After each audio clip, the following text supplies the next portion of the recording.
Yeah, Halacha Yomi. Kli shemelachto leheter. So we spoke about this before. This is a group of Muktzeh that you could do permitted things with this, right? A bowl, a cup, a spoon, a fork, a plate. All these things are kli shemelachto leheter, items that you use for permitted purposes. So number one, utensils that are non-Muktzeh at all may be moved for any purpose. Nevertheless, in most cases, even non-Muktzeh items may not be moved where the movement serves no purpose at all. So that's why I spoke to you about before, like the guy who plays with the plates at the table. Not necessarily is that considered for a purpose. Let's see. Number two, even holding an item that because one feels satisfaction by holding it, considered a purpose. Even holding the item in order to place it in a different place so the room looks more presentable is also considered a purpose. However, simply holding an item in order to fidget with it, that is not considered a purpose. And a kli shemelachto leheter may not be held in this manner. So you see that if you have a purpose with the item, good. But to fidget with it, to play with it, is not considered a real purpose. Okay. Fidget spinners, Rabbi. Fidget spinners, yeah. Fidget spinners.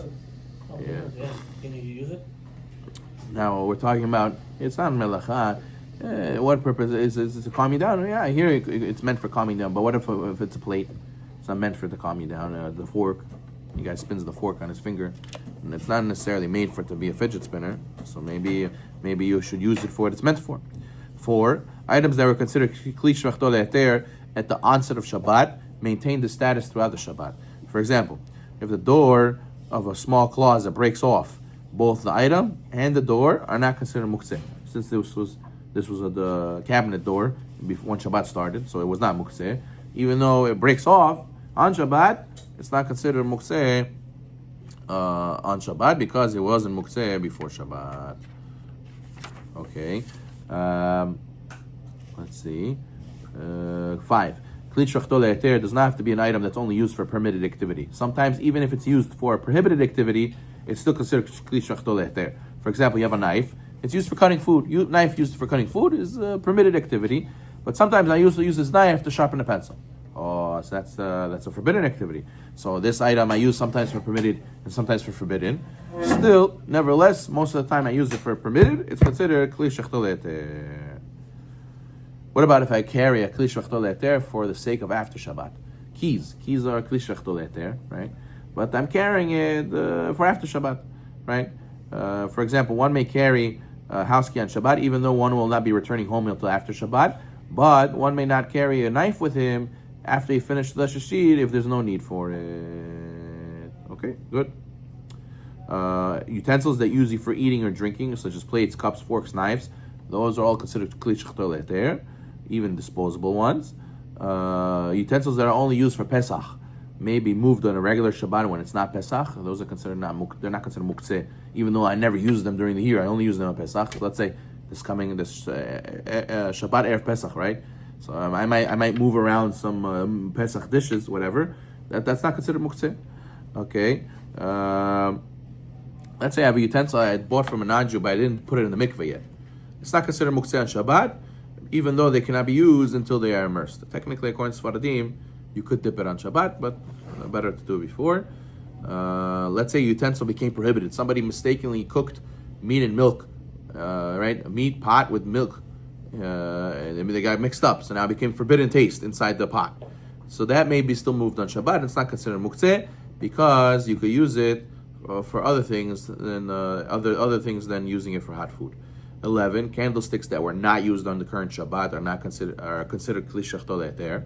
So empty candlesticks that weren't used to light the candles on Shabbat, they're just sitting on the side the whole time, they're kli shemelachto leheter. A cup or a case that usually holds money is not considered muktzeh if there's no money currently in, let's say there's a jar that I usually keep coins in. So there's no coins in it right now. I'm allowed to move this jar. It's not considered muktzeh, even though usually I use it for to hold money. Clothing and jewelry is not considered muktzeh, may be moved for any purpose. Clothing that one does not want to wear on Shabbat is not considered muktzeh. Towels and handkerchiefs are considered clothing, not considered muktzeh.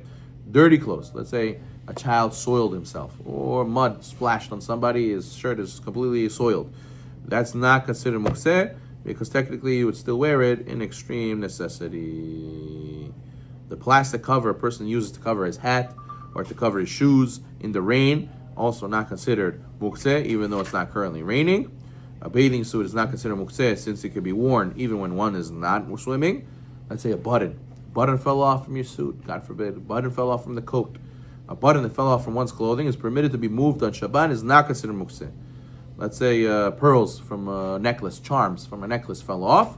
Those are also not considered Muktzeh, but they're not allowed to be restrung. You're not allowed to put charms back onto a string or pearls back onto a necklace.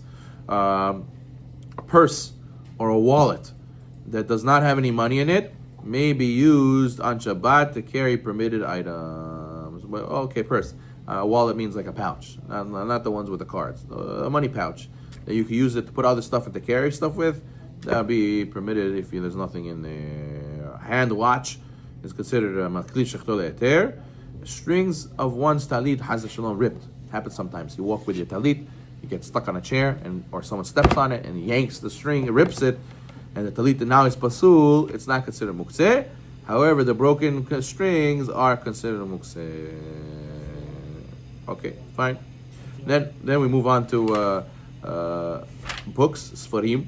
Sfarim, Sifrei Torah, and scrolls of Nach may be moved even for no purpose at all, 25.